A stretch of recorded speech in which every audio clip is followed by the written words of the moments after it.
Assalamualaikum warahmatullahi wabarakatuh. Kami dari kelompok 6 ingin mempresentasikan chapter 17 tentang investasi. Ada saya Manda Dipa Azara dengan NIM 2021-12. Ada Jasmine Alika 2021-12-11-009. Dan ada Fadia Putri 2021-12-11-013. Next.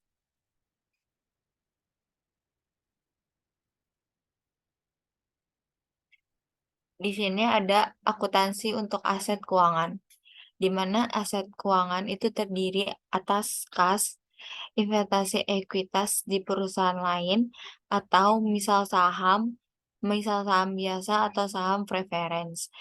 Dan yang ketiga, adanya kontrak untuk menerima kas dari pihak lain atau pinjaman yang diberikan piutang dan obligasi. IASB itu mengatur bahwa perusahaan mengklasifikasikan aset keuangan menjadi dua faktor pengukuran, yaitu cost dan fair value. Itu tergantung dari suatu kondisi perusahaan.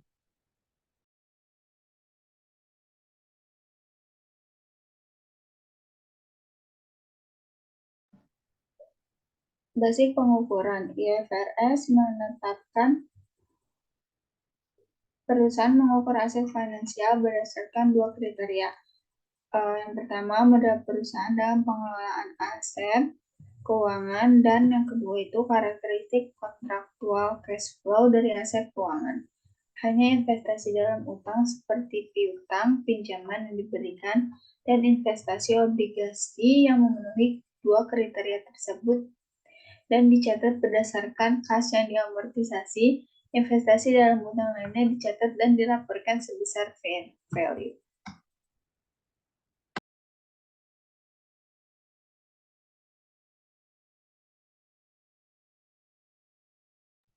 Selanjutnya ada basis pengukuran, itu investasi dalam ekuitas biasanya dicatat berdasarkan fair value.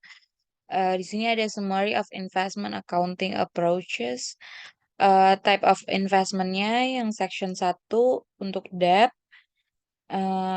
Assessment of accounting kriterianya yang pertama ada business model and contractual cash flow test. Valuation approach-nya itu dengan amortisasi cost. Lalu yang kedua ada does not met the business model test. Value approach-nya pakai fair value. Lalu yang section 2 ada equity does not meet contractual cash flow test. Valuation approach-nya dengan fair value. Next.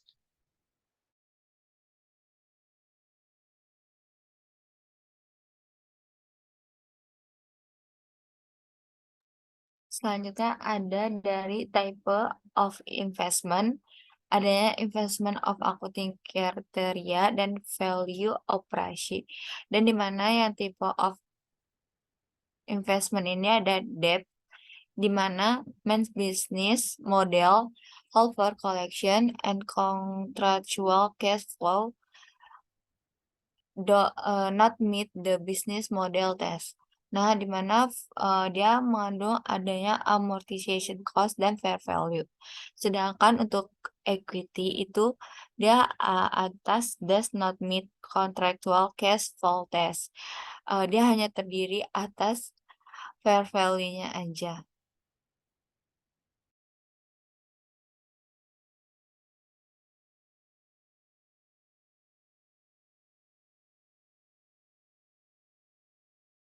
Akuntansi investasi surat utang.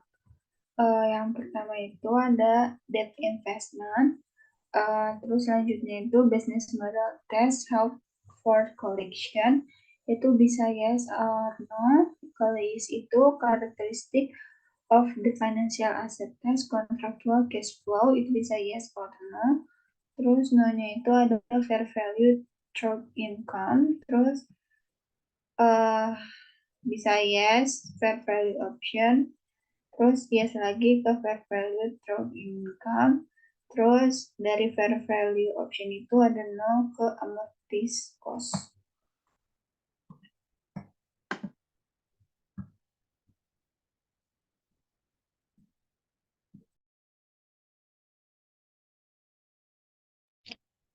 Selanjutnya ada investasi utang. Investasi utang ini dikategorikan sebagai kontrak pembayaran pada tanggal tertentu dari pokok dan bunga dari sisa pinjaman. Perusahaan biasanya mengukur investasi dalam utang pada kos yang diamortisasi atau menggunakan fair value. Next.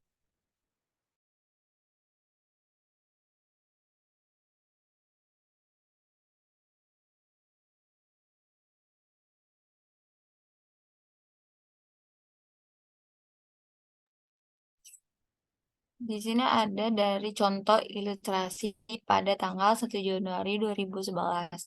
Ada Robinson Company, dia membeli obligasi Evermaster Corporation dengan nominal 100.000 dolar dengan bunga 8%. Untuk harga obligasinya itu sebesar 92.278 dolar. Obligasinya tersebut jatuh tempo tanggal 1 Januari 2016 dan memiliki hasil 10%. Bunga yang dibayarkan setiap tanggal 1 Juli dan 1 Januari itu next.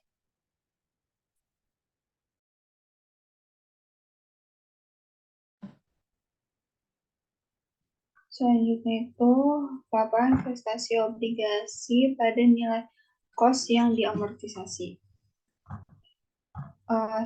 Sini ada statement of financial position, ada long term investment, itu ada debt investmentnya sebesar 93.537, terus di current assetnya ada interest receivable sebesar 4.000. Terus di income statementnya itu ada income and expense, interest revenue sebesar 4.614 ditambah 4.645, jadinya 9.259.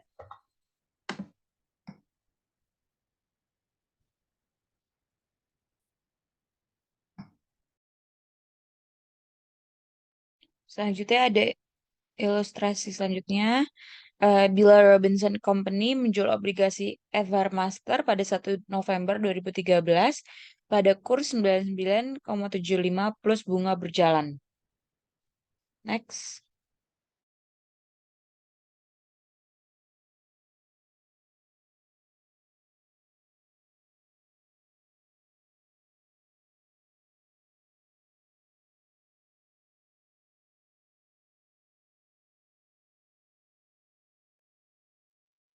Selanjutnya ini ada investasi utang pada fair value, pencatatan sama dengan investasi utang. Held for collection yaitu cost yang diamortisasi. Namun demikian pada saat tanggal pelaporan kita harus menyesuaikan cost yang diamortisasi untuk menjadi fair value. Selanjutnya adanya laba atau rugi yang belum direalisasikan atau dilaporkan sebagai bagian dari laba bersih atau fair value method.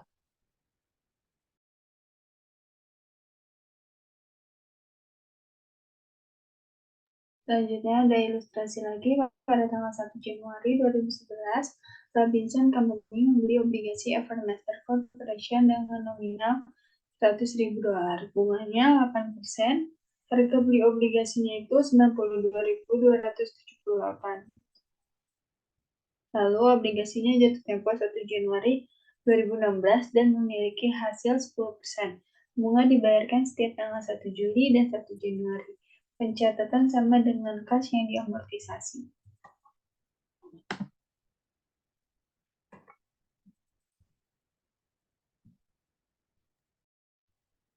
Maka pada tanggal 31 Desember 2011, nilai investasi obligasi mempunyai the fair value 95.000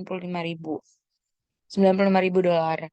Maka di sini diteruskan fair value at Desember 31 2019 95.000 dikurangi dengan amortisasi cost at Desember 2011 sebesar 93.537. Maka unrealized holding gain or loss-nya itu sebesar 1.463. Next.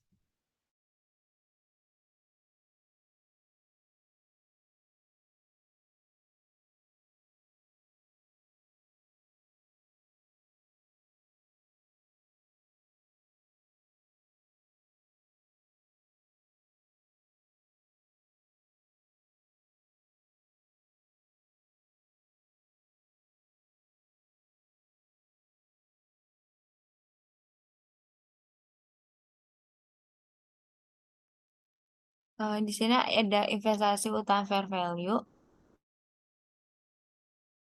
keuangan atau neraca. Di mana statement of financial posisi di sini ada terdiri investment, yaitu ada debt investment.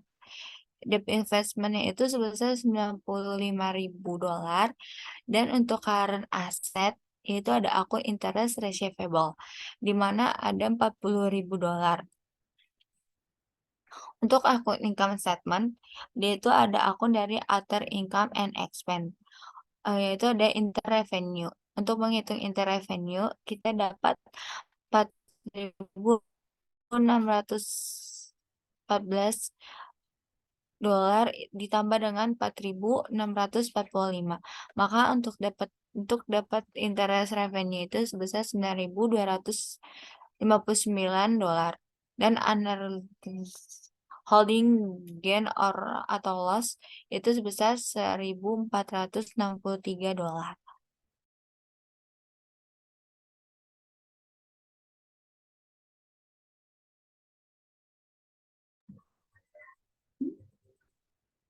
Di sini ada illustration pada tanggal 31 Desember 2012 fair value obligasi Evermaster itu 94.000. Jadi di sini ada debt investment Desember 31 2012. Di sini ada investment Evermaster Corporation 10% bonds.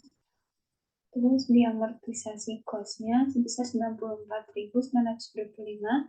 Terus fair value-nya 94.000. Terus unrealized gain or loss-nya 925. Terus less previous securities fair value adjustment balance sebesar 1.463, jadinya securities fair value adjustment di kredit sebesar 2.388.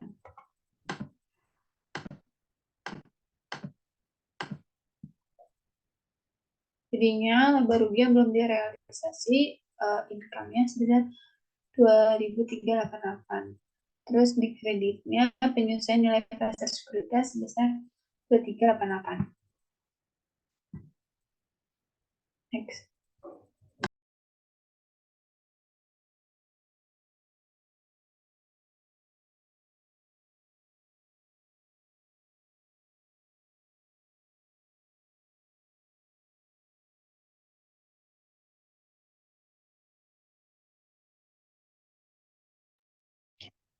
Selanjutnya laporan posisi keuangannya, maka di investment ada debt investment sebesar 94.000, lalu di current asset ada interest receivable sebesar 4.000, lalu untuk income statementnya itu ada other income and expense. Di other income and expense itu yang pertama ada interest revenue sebesar 9.388 dari 4.677 ditambah dengan 4.711. Ada unrealized holding gain or loss sebesar minus 2.388. Next.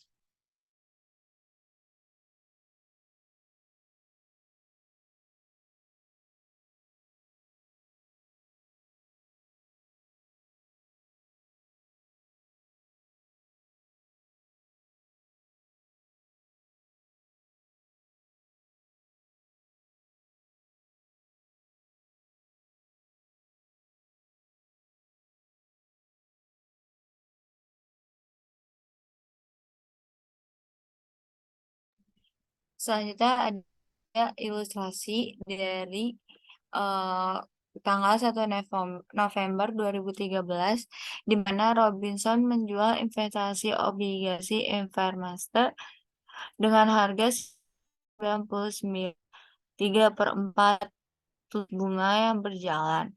Robinson membuat jurnal untuk mengeliminasi rekening penilaian.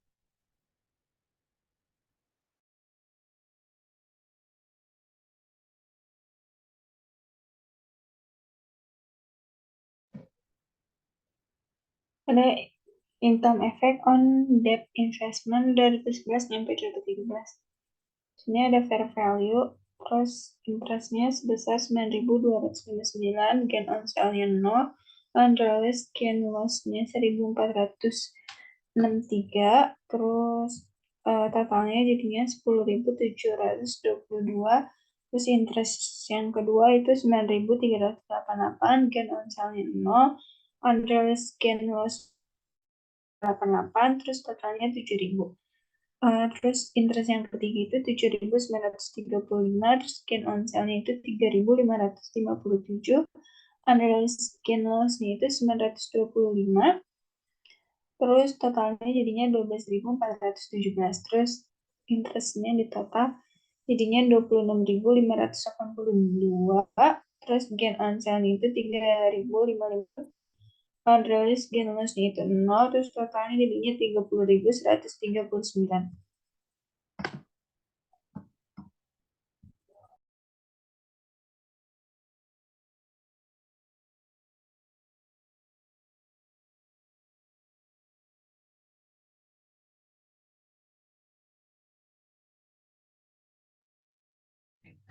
Oke, untuk amortisasi cost-nya itu di tahun 2011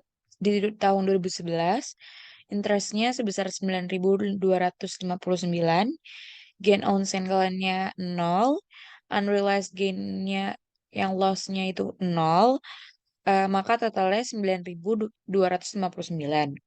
Untuk tahun 2012, interestnya 9.388, gain on sale 0, unrealized gain-nya 0, maka totalnya 9.388. Eh di tahun 2013, interestnya itu 7.935, gain on sale-nya 3.557, unrealized gain-nya masih 0, dan maka totalnya sebesar 11.492. Maka total untuk interestnya sebesar 26.582, gain on sale 3.557, unrealized gain-nya 0, dan untuk totalnya semuanya itu sebesar 30.139. Next.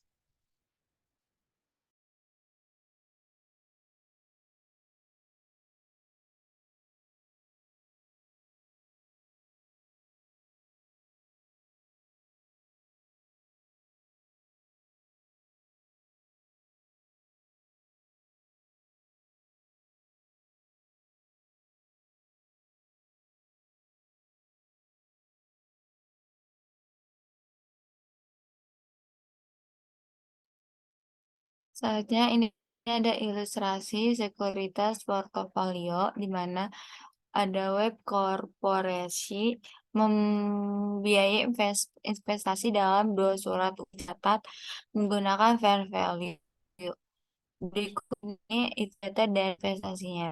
Itu ada Debt, Debt Invest Portfolio Desember 31 2011, di mana ada investment dari Watson Korporasi 8% botsnya, dan di sini sisi cost-nya itu $93.537. Nah, untuk dapetin fair value-nya itu kita dapat dari hasil dari amortisasi itu yaitu sebesar 103.600. Nah, untuk unrealized gas-nya itu dapat dari pengurangan amortisasinya dikurang dengan fair value. Dapat maka $10.063. Dan ada anak company korporasi itu 10%. Maka amortisnya itu sebesar $200.000 dan fair value itu $180.400.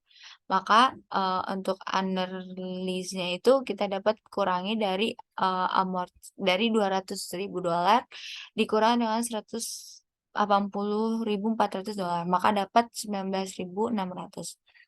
Nah, total untuk portfolionya itu untuk yang amortisnya itu sebesar $293.537.000. Dan untuk fair value itu total keseluruhannya itu $284.000. Nah, untuk unrealizednya ini sebesar minus 9.537.000 dolar. Nah, untuk security fair value adjustment balance-nya itu 0. Maka ini minus sebesar minus untuk security fair value adjustment-nya itu dikredit sebesar 9.537 dolar. Next.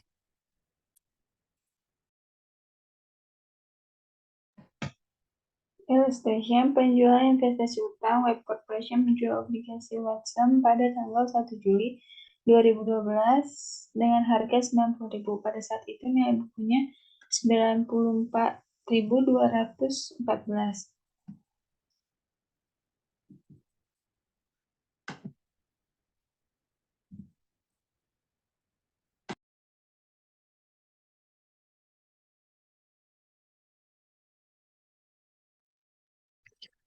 Next, ilustrasi untuk penjualan investasi utang. Web melaporkan rugi di pendapatan lainnya. Maka di debt investment portfolionya pada Desember 31, 2012 di Anacom Corporation 10% bonds itu amortisasi cost-nya sebesar 200.000 dolar dan fair value-nya sebesar 195.000. Maka unrealized gain loss-nya itu sebesar 5.000. Untuk previous securities fair value adjustment balance-nya itu sebesar 9.537.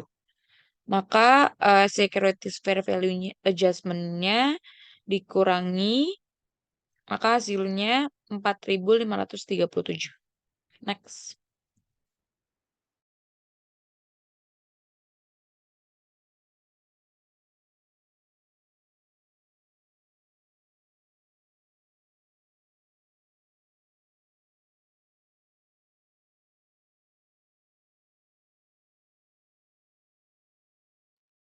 Ini ada pencatatan web pada tanggal 31 Desember 2012. Di mana ada Anacom komporasi 10%. Bosnya itu dari total portofolio itu amorti cost-nya itu sebesar 200.000 dolar. Nah, untuk fair value-nya itu sebesar 195.000 dolar. Maka untuk unrealized-nya itu dapat dari 200 dikurang dengan 195, maka dapat 5.000. Nah, untuk security fair value adjustment balance-nya itu kan minus yang tadi, itu sebesar 9.537.000 dolar. Maka security fair value di debit itu sebesar 4.537 dolar.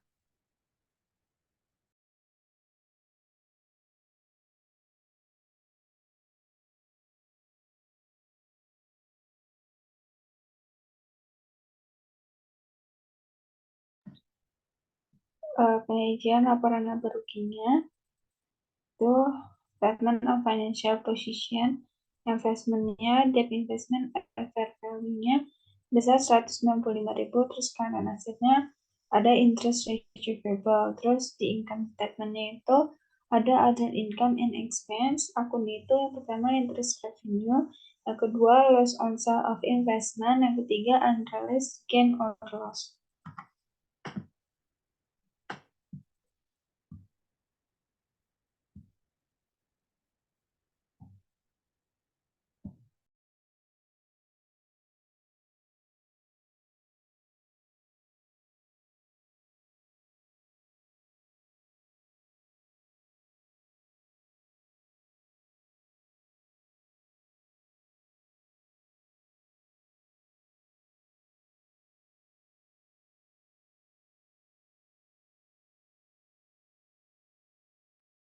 Lanjut ada opsi fair value. Perusahaan mempunyai opsi untuk melaporkan aset finansialnya dengan fair value. Dengan fair value, opsi ini dapat diterapkan untuk setiap jenis sekuritas dan biasanya diterapkan pada saat pembelian aset finansial.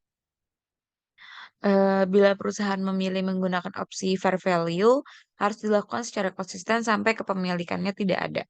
Next.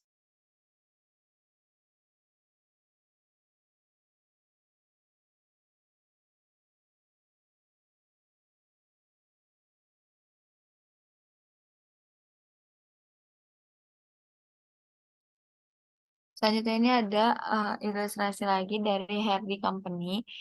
Dia membeli obligasi yang dikeluarkan oleh German Central Bank. Terus Herdi berencana untuk memegang obligasi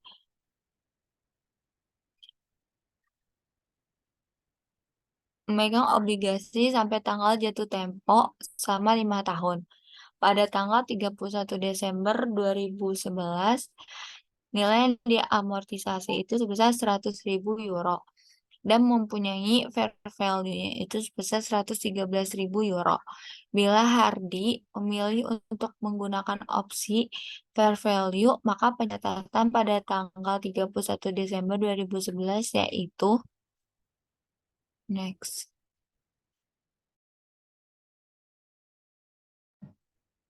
Investasi ekuitas menunjukkan kepemilikan saham biasa, saham preferred.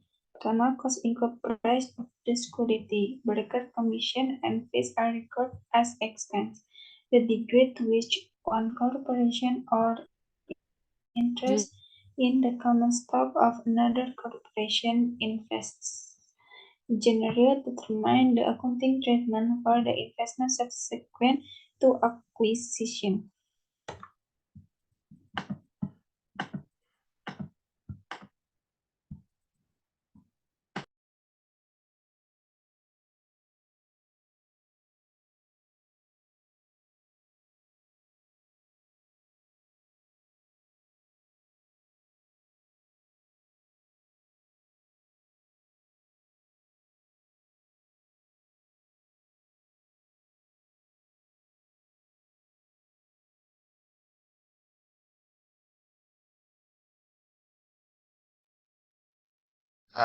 Maka selanjutnya ini ada ilustrasi 17/15. Ada percentage of ownership dari 0% ke 20%, ke 50%, dan langsung ke 100%. Eh, dari 0 sampai 20% itu level of influence-nya dibilangnya little or known. 20 sampai 50% itu signifikan, dan 50 sampai 100 itu control. Untuk eh, valuation methodnya itu dari 0 sampai 20 yaitu menggunakan fair value method, 20 sampai 50 menggunakan equity method, dan 50 sampai 100 menggunakan consolidation. Next.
Ini selanjutnya ada investasi ekuitas, di mana ada kategori yaitu holding house debt 20%, dan di mana dia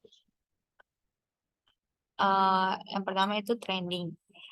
Untuk trending dia ada value-nya itu fair value, dan analyst holdingnya itu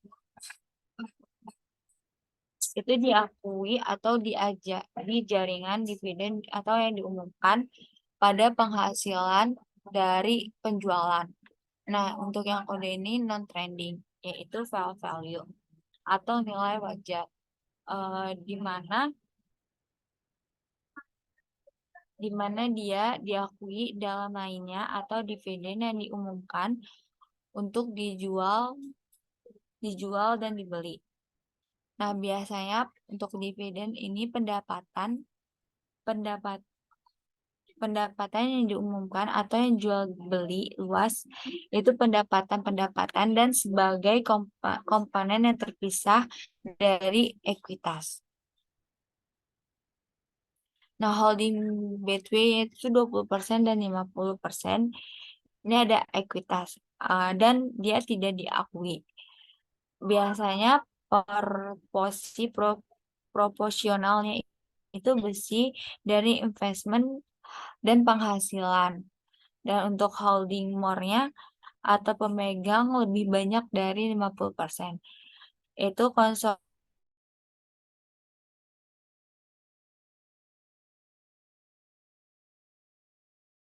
di sini kita harus memahami pada ekuitas untuk investasi, ekuitas pada nilai wajar.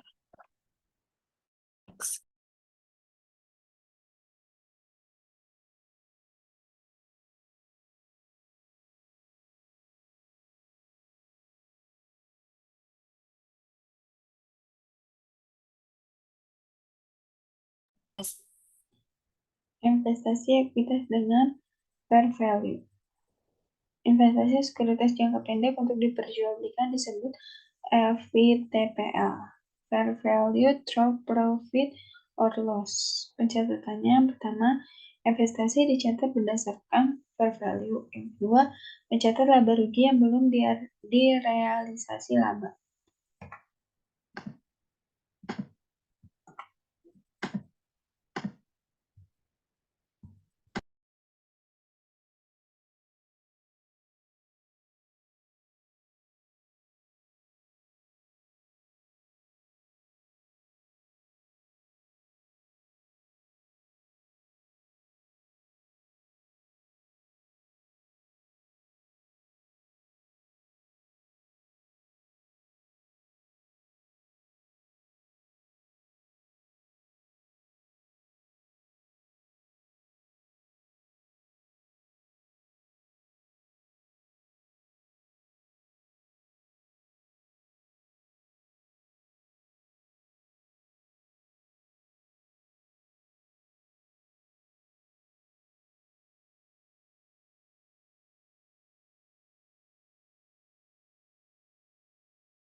Selanjutnya ada ilustrasi untuk investasi ekuitas dengan fair value.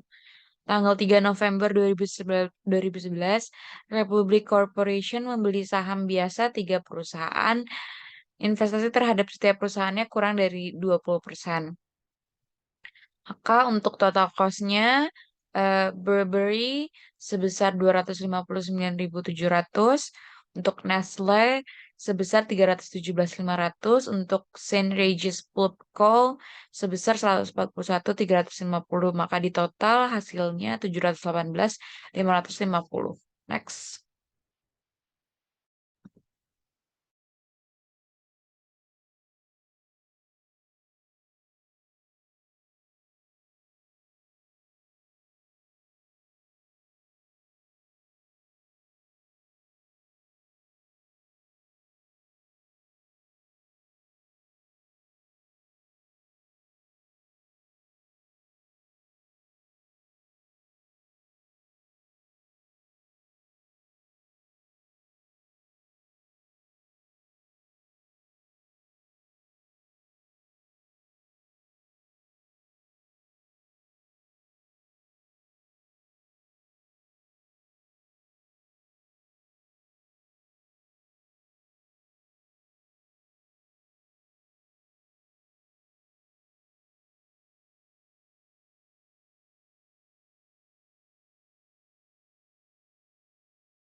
Selanjutnya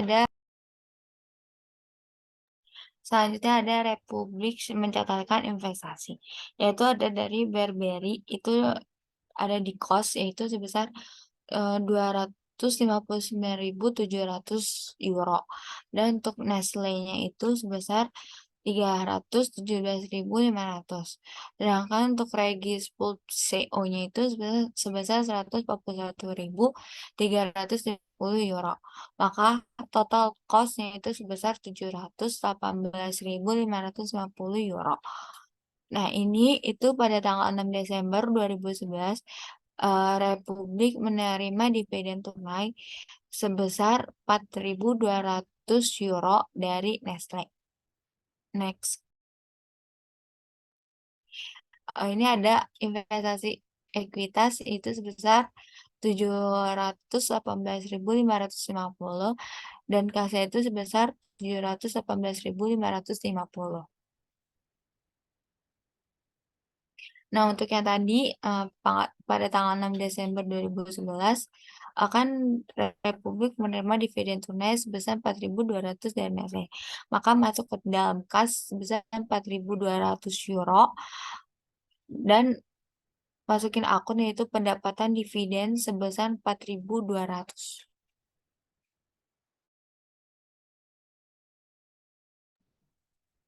Selanjutnya pada tanggal 31 Desember 2011 nilai buku dan fair value investasi Republik sebagai berikut. Equity investment portfolio on Desember 31 2011. Di sini ada investment Burberry sebesar carrying value-nya 259.700, fair value-nya 275.000, unrealized gain loss-nya 15.300. Terus Nestle carrying value-nya itu 317.500, terus fair value-nya 304.000, terus unrealized gain loss-nya itu minus 13.500. Terus Regis Pulp Co itu 50, terus fair value-nya 104.000. Terus unrealized gain loss-nya itu 37.350. Terus total of portfolio dari carrying value-nya itu 718.550, terus fair value-nya itu 683.000, terus unrealized gain loss-nya itu totalnya 35.550. Previous security balance-nya itu 0, terus securities fair value adjustment kreditnya itu minus 35.550.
Selanjutnya ini ada investasi ekuitas dengan fair value, yaitu pada tanggal 23 Januari 2012, Republik menjual saham Burberry dengan harga 287.220 euro. Next.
Pada tanggal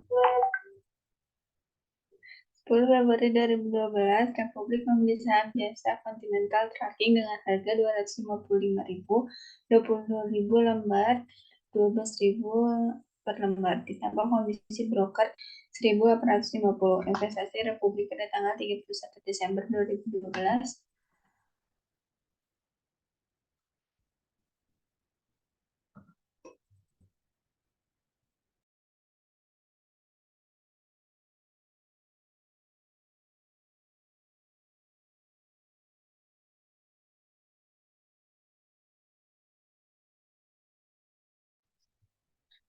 Maka equity investment portfolionya untuk tanggal 31 Desember 2012 untuk Continental Tracking carrying value-nya sebesar 255.000 dan fair value-nya 278.350. Maka unrealized gain-nya itu sebesar 23.350. Untuk Nestle carrying value-nya 317.500, fair value-nya 362.550, maka unrealized gain-nya 45.050. Untuk untuk total portfolionya itu uh, carrying value 713.850, fair value-nya 779.950. Maka untuk total unrealized gain-nya itu sebesar 66.100. Maka untuk terus dikurangi dengan previous security fair value adjustment balance-nya sebesar 35.550, maka securities fair value adjustment-nya sebesar 101.650. Next.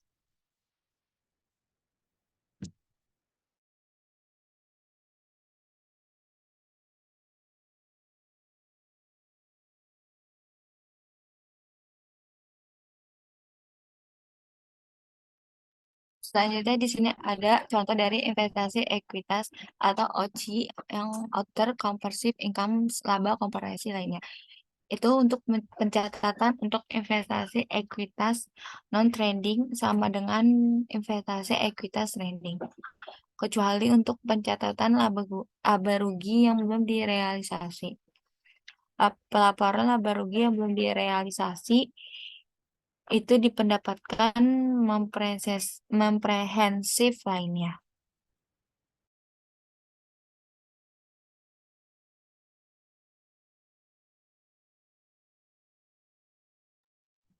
Investasi ekuitas dengan fair value. Ilustrasinya pada tanggal 10 Desember 2011, Republic Corporation membeli 1.000 lembar saham Hartford Company dengan harga Rp20.075 per lembar. Totalnya itu Rp20.750. Investasi kurang.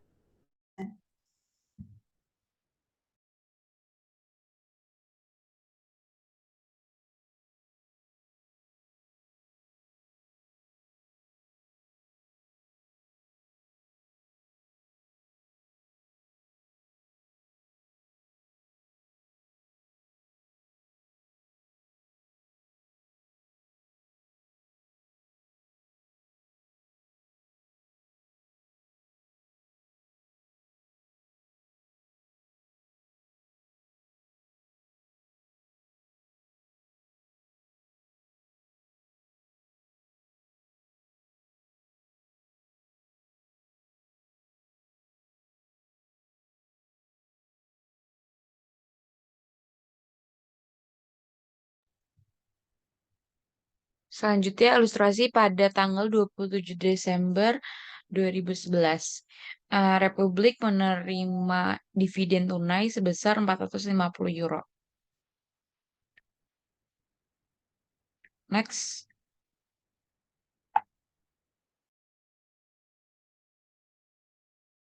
Sini ada ilustrasi pada tanggal 31 Desember 2011 menginformasikan yang berkaitan dengan nilai buku dan nilai pasar sebagai berikut.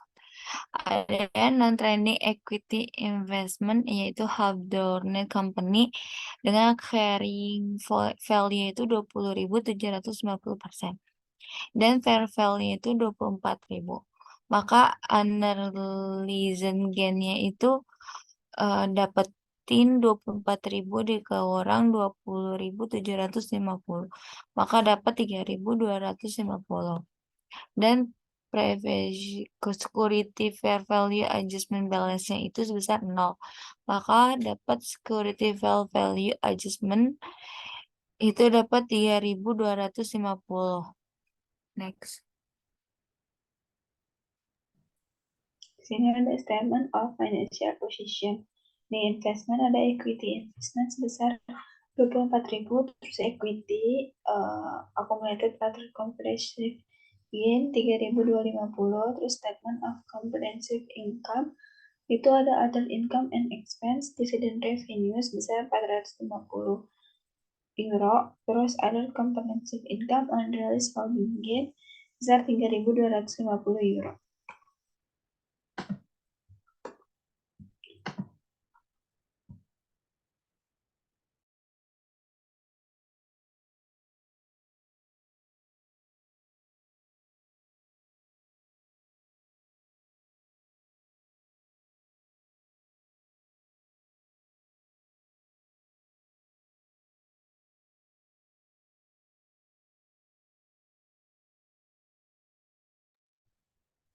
Pada tanggal 20 Desember 2012, Republik menjual semua saham Hawthorne Company dengan harga 22.500.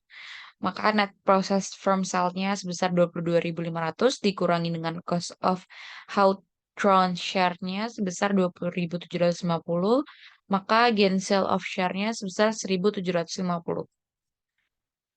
Next.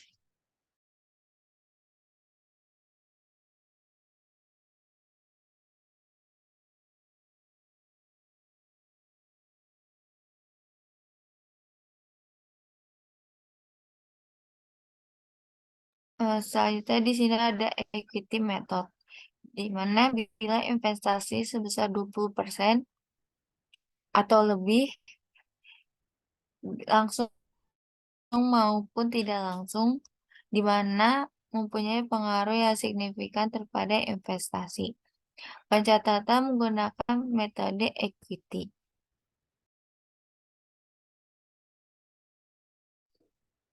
Nah, metode ekuitas mencatat investasi pada kelas dan selanjutnya melakukan penyesuaian untuk yang pertama bagian investasi dan laba kerugiannya, dan yang kedua itu dividen yang diterima oleh investor. Dan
Selanjutnya ada tanggal 2 Januari 2019, PT membeli 48.000 lembar saham PT ini dengan harga 10 dolar per lembar. Kepemilikannya sebesar 20%.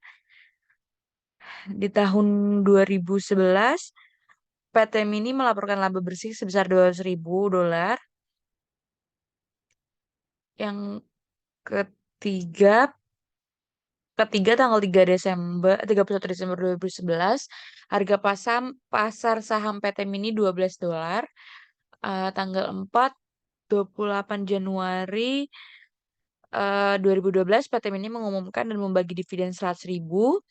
Yang kelima, tahun 2012, PT Mini melaporkan kerugian 50.000. Tanggal 6, 31 Desember 2011, harga pasar saham PT Mini 11 dolar. Maka pencatatannya untuk metode fair value, yang pertama ada investasi saham pada kas sebesar 480.000. Untuk metode ekuitasnya sama investasi saham pada kas sebesar 480.000. Untuk yang kedua, di metode fair value itu tidak ada pencatatan, tapi untuk di metode ekuitas ada investasi saham pada pendataan investasi sebesar 40.000. Yang ketiga, di metode fair value ada penilaian pasar ekuitas dan pada laba rugi belum direalisasi. Laba sebesar 95.000, untuk di metode ekuitasnya tidak ada pencatatan. Yang keempat, metode fair value sebesar di jurnalnya kas pada pendapatan dividen sebesar 20.000. Di ekuitasnya kas pada investasi saham juga sebesar 20.000. Untuk yang kelima, metode fair value tidak ada pencatatan. Yang ke metode ekuitas ada rugi investasi pada investasi saham sebesar 10.000. Dan yang keenam, yang terakhir itu untuk fair value laba rugi belum direalisasi pada penilaian nilai pasar ekuitas sebesar 48.000, tapi untuk di metode ekuitas tidak ada pencatatan. Next.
Diam dulu.